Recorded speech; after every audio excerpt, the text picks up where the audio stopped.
चलिए आज के इस सेशन में हम लोग जनरल एप्टीट्यूड के पेपर पे डिस्कस करेंगे जो कि हमारे पास में गेट 2020 के ईयर में मैकेनिकल इंजीनियरिंग के सेकंड सेट में और प्रोडक्शन इंजीनियरिंग के पेपर में अपीयर हुआ था हमारे पास में जनरल एप्टीट्यूड का ये पार्टिकुलर पेपर। ठीक है, तो जहाँ तक आप लोगों को पता होगा कि जनरल एप्टीट्यूड का जो हमारे पास में पोर्शन होता है वो हर डिपार्टमेंट के लिए और ऑल डिपार्टमेंट के लिए क्या होता है, सेम होता है। सिलेबस हमारे पास में जनरल एप्टीट्यूड का सेम होता है। तो अगर आप किसी डिपार्टमेंट के स्टूडेंट हैं तो ये जो हमारे पास में लेक्चर होने वाला है वो आपके लिए क्या होने वाला है, यूजफुल होने वाला है।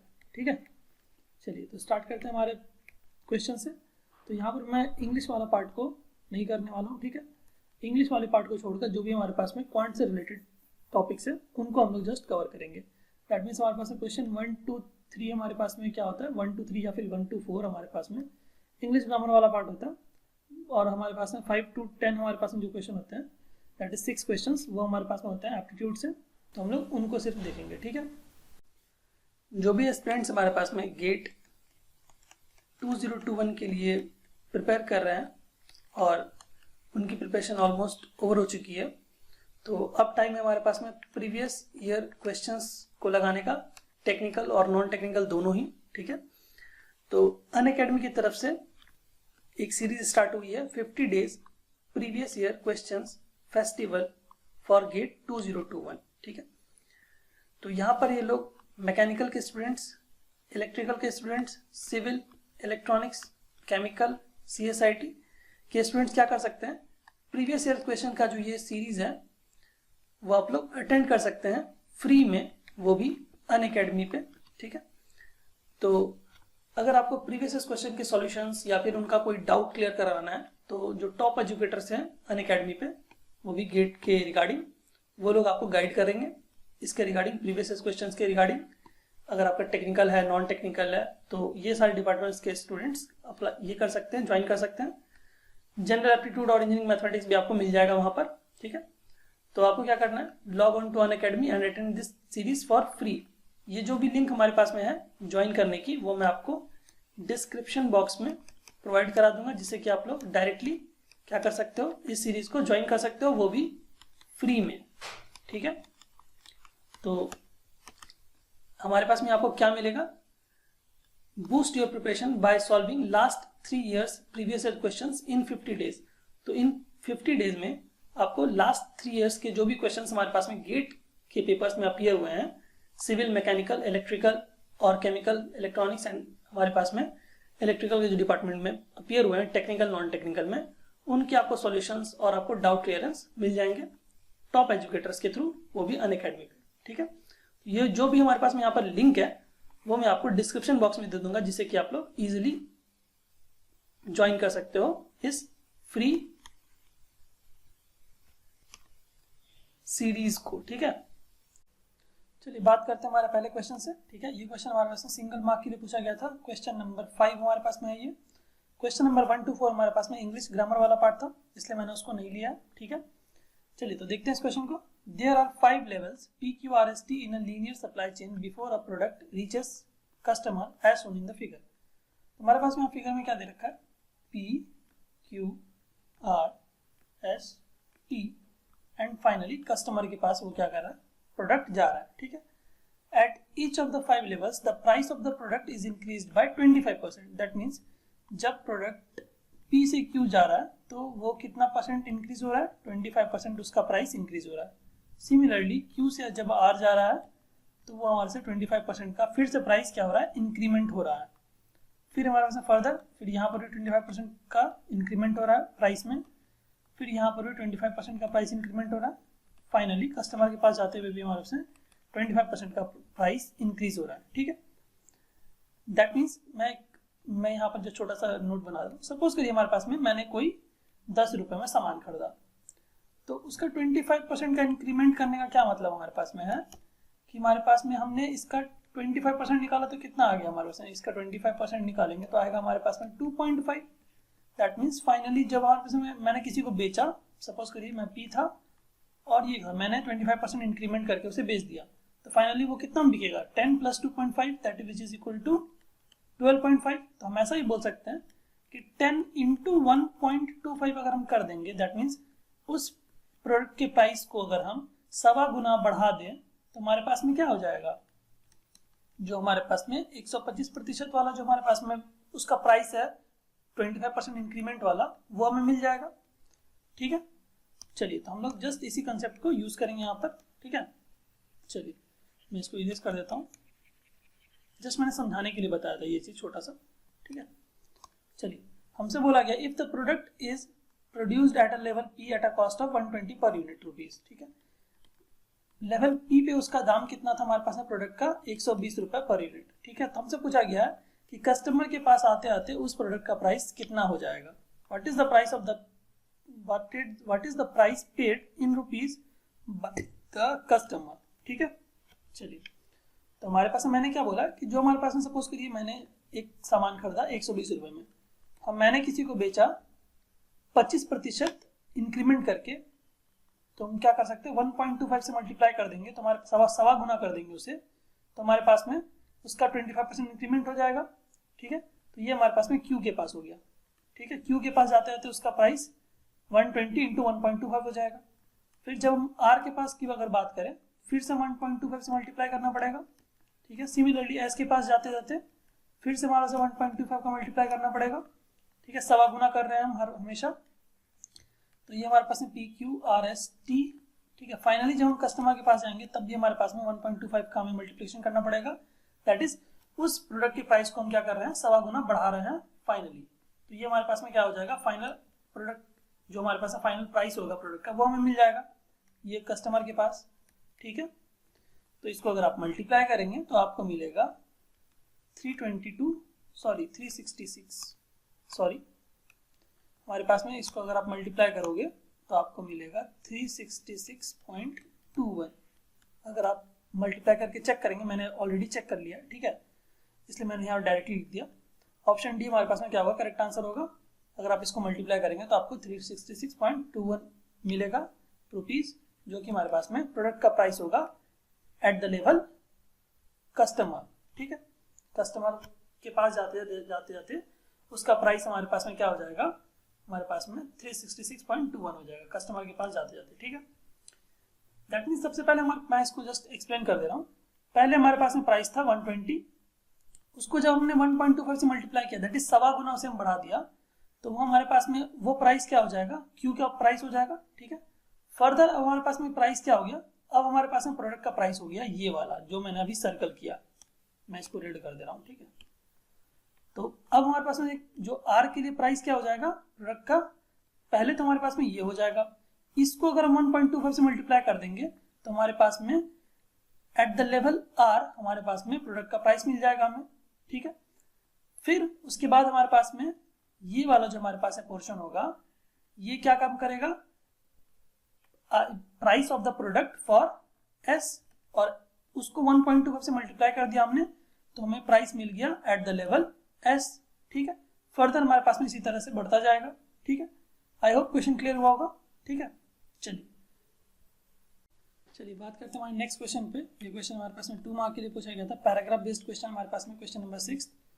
Climate change and resilience deal with 2 aspects, reduction of source of non-renewable energy resources and reducing vulnerability of climate change aspects। ठीक है, the term mitigation and adaptation are used to refer these aspects। जो 2 aspects के बारे में हमारे से बात हो रही है, क्लाइमेट चेंज रेजिलियंस जो डील करता है, वो हमारे पास में कौन से 2 एस्पेक्ट्स हैं हमारे पास, मिटिगेशन और एडेप्टेशन। वो किससे रिलेटेड है हमारे पास, mitigation and adaptation for the reduction of sources of non renewable energy resources. That means mitigation and adaptation जो हमारे साथ वर्ड यहाँ पे यूज किया है, वो क्या चीज को रेफर करने के लिए यूज किया गया है, for the reduction of sources of non renewable energy resources. ठीक है, and reducing vulnerability of climate change को। ठीक है, विच of the following assertions is being supported by the above information। तो हमारे से यहाँ पे 4 स्टेटमेंट दिए गए हैं, पूछा गया है कि कौन सा बेस्ट सूटेड होगा। तो अगर मैं बात करूँ पहले स्टेटमेंट की, तो mitigation deals with the consequences of climate change. यहाँ पर तो हमारे से मिटिगेशन के बारे में ऐसा कुछ नहीं बोला गया कि वो उसके कंसिक्वेंसेस के साथ में डील कर रहा है। मिटिगेशन किसके साथ में डील कर रहा है, हमारे पास में reduction of sources of non renewable energy resources, that means energies हमारे पास में जो नॉन रिन्यूएबल एनर्जीज हैं उनका रिडक्शन हम कैसे कर सकें for the reducing the vulnerability of climate change aspects. ठीक है, तो हमारे पास में जो पहला वाला स्टेटमेंट वो तो ऐसे ही गलत हो गया। दूसरा स्टेटमेंट हमारे पास में क्या है, adaptation deals with the cause of climate change. ऐसा तो बिल्कुल नहीं बोला कि हमारे साथ एडेप्टेशन जो है वो कॉज ऑफ क्लाइमेट चेंज के साथ में डील कर रहा है। ठीक है, थर्ड वाला स्टेटमेंट क्या हमारे साथ, mitigation deals with the action taken to reduce the use of fossil fuel. हमारे पास में ये वाला जो स्टेटमेंट है वो इस वाले स्टेटमेंट को, that is reduction of source of non renewable energy resources को सेटिस्फाई कर रहा है। दैट मीन्स मिटिगेशन क्या है, वो डील कर रहा है हमारे पास में कि हमारे पास में कम से कम हम क्या करें, फॉसिल फ्यूल का यूज करें, that means non renewable energy resources का कम से कम यूज करें। ठीक है, तो हमारे पास में ऑप्शन सी क्या है, करेक्ट आंसर हो जाएगा। ठीक है, चलिए बात करते हैं नेक्स्ट क्वेश्चन पे। चलिए तो बात करते हैं हमारे नेक्स्ट क्वेश्चन पे, जो कि हमारे पास में है क्वेश्चन नंबर 7। ये क्वेश्चन भी 2 मार्क के लिए पूछा गया था हमारे पास में गेट 2020 के पेपर में, मैकेनिकल और प्रोडक्शन इंजीनियरिंग के जनरल एप्टीट्यूड के पेपर में ये सारे क्वेश्चंस अपीयर्ड हुए थे। ठीक है, find the missing element in the following figure. हमारे पास ये वाला जो मिसिंग नंबर है ये हमें बताना है कि क्या होगा। ठीक है, चलिए तो क्या देख सकते हैं हमारे पास में हम कि हमारे पास में यहाँ पे दिख रहा है 5 और यहाँ पर दिख रहा है 9, यहाँ पर 5 यहाँ पर 9, तो इन दोनों के बीच में कितने का डिफरेंस है, 4 का। ठीक है, 5 और 4 9 होता है। ठीक है, अगर मैं बात करूँ हमारे पास में x की, तो x हमारे पास में जो अल्फाबेट होता है वो कितने नंबर पे होता है, 24 पे। ठीक है, और अगर मैं बात करूँ t की, तो t हमारे पास में कितने नंबर का अल्फाबेट है, दैट मीन्स इसकी हमारे पास में t हमारे पास में 20th नंबर पे आता है अल्फाबेटिकल ऑर्डर से ABCD करके अगर आप देखेंगे तो। चलिए सिमिलरली अगर बात करूँ h की, तो वहाँ से 8th वाले नंबर पे आता है हमारे पास में अल्फाबेटिकल ऑर्डर में। ठीक है, तो अब हमारे पास में देखिए ये 20 और 4 24, 5 और 4 9, बात समझ में आ रही है। तो हमारे पास में अगर मैं यहाँ बात कर रहा हूँ 4 की, तो यहाँ अगर मैं 4 रख दूंगा तो 4 और 4 हमें मिल जाएगा 8। ठीक है, बात समझ में आई, नहीं आई तो फिर से एक बार बता दे रहा हूँ। ठीक है, चलिए थोड़ा सा क्लियर हो जाएगा, यहाँ पे थोड़ा सा हौच पौच हो गया था।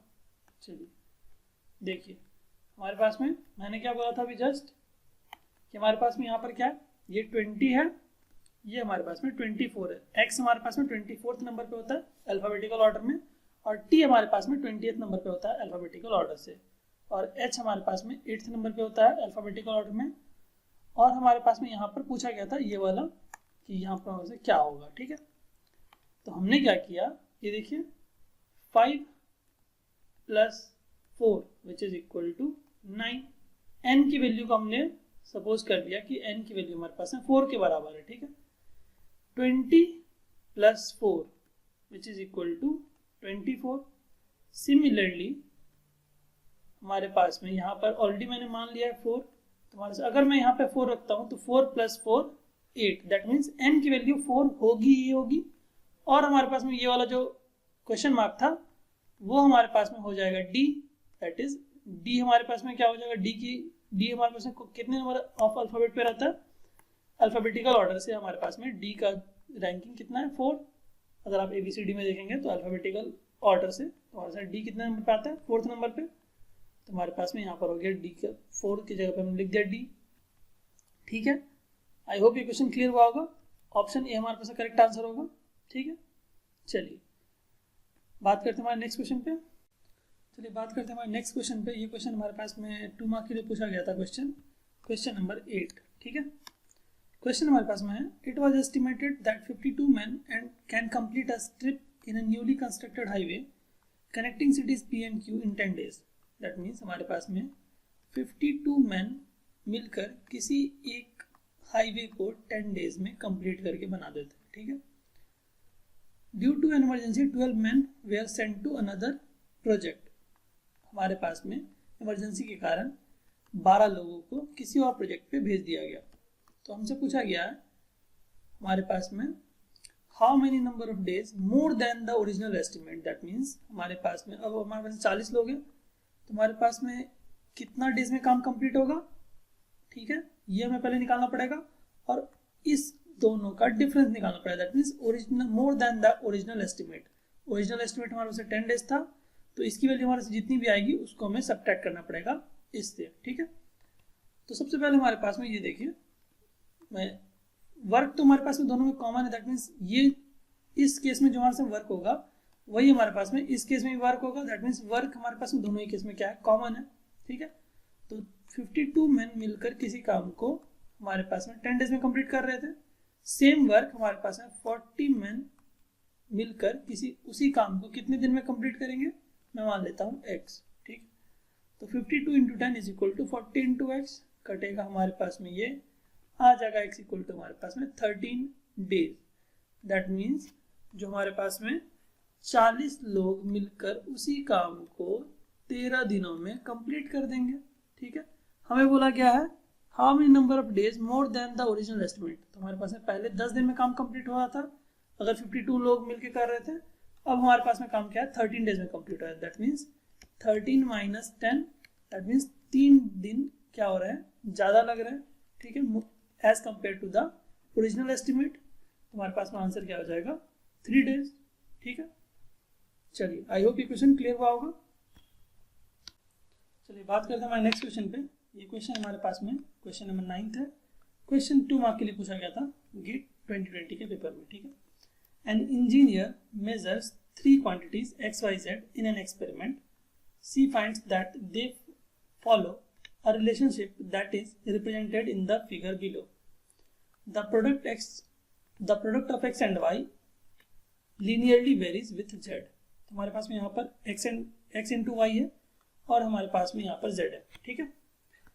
तो हम ये लिख सकते हैं हमारे पास में that is X into Y हमारे पास में लीनियरली वेरी कर रहा है किसके साथ में, Z के साथ में। दैट मीन्स X और Y हमारे पास में दिख रहा है यहाँ पर ग्राफ से, हमारे पास में लीनियरली वेरी कर रहा है किसके साथ में, Z के साथ में। तो मैं बोल सकता हूँ X into Y is equal to हमारे पास में मैं यहाँ पे लिख देता हूँ M into Z, या फिर आप ABC कुछ भी लिख सकते हैं, और यहाँ पर मैं N लिखता हूँ, जहाँ पर कि हमारे पास में M and N are constants, ठीक है।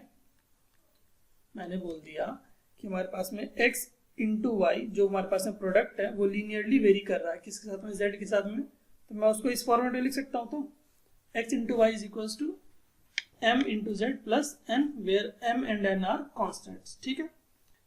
तो मैंने जस्ट इसको इक्वेशन फॉर्मेट में लिख दिया। अब हमसे पूछा गया then which of the following statement is false. हमसे पूछा गया है कि कौन सा स्टेटमेंट फॉल्स होगा, ठीक है। तो ऑप्शन ए को देखते हैं, for fixed z x is proportional to y।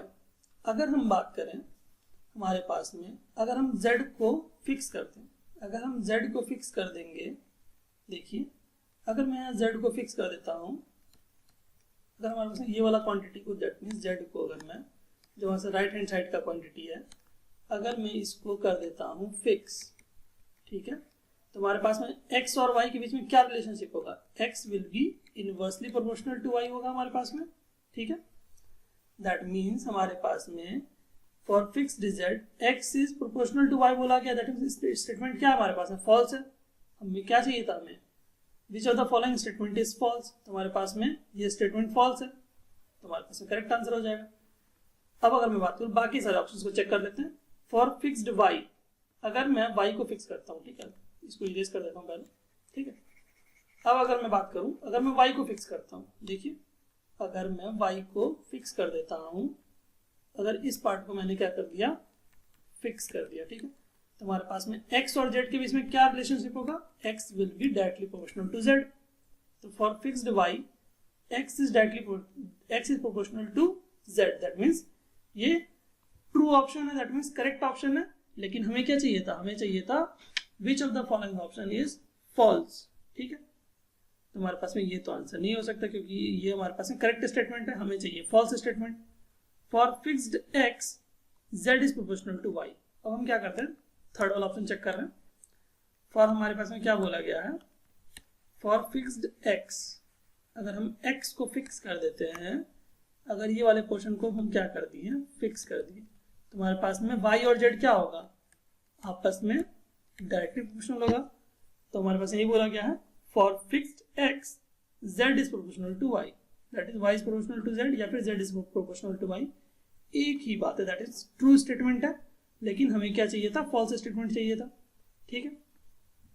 और ऑप्शन डी तो हमारे पास में ऑलरेडी दिख रहा है, x into y upon z is a constant. अगर हमारे पास में x इंटू वाई अपॉन हम z को अगर इधर लेके आ जाएंगे तो हमारे पास में यहाँ पर एक कॉन्स्टेंट ही वैल्यू आएगी, दैट मीन्स हमारे पास में ये भी ट्रू स्टेटमेंट है। तो हमारे पास में ऑप्शन डी भी आंसर नहीं हो सकता क्योंकि हमें फॉल्स स्टेटमेंट चाहिए था।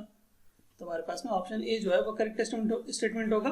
That means for fixed Z, हमारे पास में अगर हम जेड वाले पार्ट को फिक्स कर दें तो हमारे पास में जो x होगा वो क्या करेगा, इनवर्सली प्रोपोर्शनल हो जाएगा y के। लेकिन यहाँ पर लिखा है x is proportional to y, तो हमारे पास में फॉल्स स्टेटमेंट हमारे पास में कौन सा हो जाएगा, a, ठीक है। आई होप ये क्वेश्चन क्लियर हुआ होगा।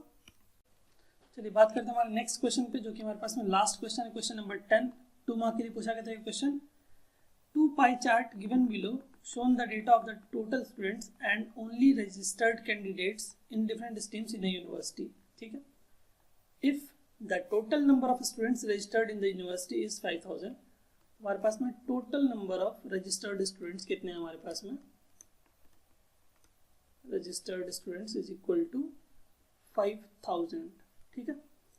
And the total number of registered girls, total number of registered girls, total number of registered girls, ठीक है, इज इक्वल टू 1500, ठीक है। तो अब हमारे पास में क्या बोला गया, then the ratio of boys enrolled in arts to the girls enrolled in management. तो हमारे पास में रेशियो निकालना हमें, आर्ट्स में कितने बॉयज हैं और हमारे पास में गर्ल्स में कितनी, मैनेजमेंट में कितनी गर्ल्स हैं, ठीक है। तो हम क्या कर सकते हैं, सबसे पहले हम ये निकाल लेते हैं हमारे पास में कि हमारे पास में मैनेजमेंट में कितनी गर्ल्स हैं, ठीक है। तो टोटल नंबर ऑफ कैंडिडेट्स कितनी है गर्ल्स की, रजिस्टर्ड कैंडिडेट्स 1500 हैं। उस 1500 में से 15% क्या है, मैनेजमेंट में है। तो 15% हम निकाल लेते हैं भैया। तो यह आ गया हमारे पास में 225 गर्ल्स क्या है, मैनेजमेंट में है, इन मैनेजमेंट, ठीक है, मैनेजमेंट, ठीक है। तो 225 गर्ल्स हमारे पास में क्या है, मैनेजमेंट में है। अब हमें क्या चाहिए, रेशियो चाहिए किसका, boys enrolled in arts to the girls enrolled in management. तो हमारे पास में गर्ल्स एनरोल्ड इन मैनेजमेंट मिल गया, हमें क्या चाहिए, बॉयज एनरोल्ड इन आर्ट्स। तो हमारे पास में क्या चाहिए, हमें बॉयज एनरोल्ड इन आर्ट्स। तो पहले हमारे पास में देखिए यहाँ पर कि 20% of the total registered candidates हमारे पास में क्या है, आर्ट्स में है। दैट मीन्स हमारे पास में 20% ऑफ टोटल रजिस्टर्ड कैंडिडेट्स हमारे पास में कितने होंगे, दैट मीन्स आर्ट्स में हमारे पास में टोटल कैंडिडेट्स कितने हैं। तो हमारे पास में अगर मैं बात करूं तो आर्ट्स में हमारे पास टोटल कैंडिडेट कितने होंगे, registered 1000। Total candidates registered in arts कितने हमारे पास में, 1000 है। अब इस 1000 में से हमारे पास में बॉयज कितने हैं और गर्ल्स कितनी है, ठीक है। तो हमें ये पता करना पड़ेगा। तो हमारे पास में सबसे पहले हम क्या कर लेते हैं, हम ये निकाल लेते हैं हमारे पास में कि ये जो 1500 लड़कियां हैं, उन 1500 लड़कियों में से आर्ट्स में कितनी लड़कियां हैं।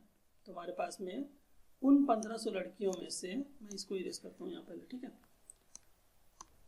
तो हमारे पास में उन 1500 लड़कियों में से आर्ट्स में कितनी लड़कियां, 30%, that is 30 divided by 100 into 1500 which is equal to हमारे पास में हो जाएगा 450 गर्ल्स इन आर्ट्स, ठीक है।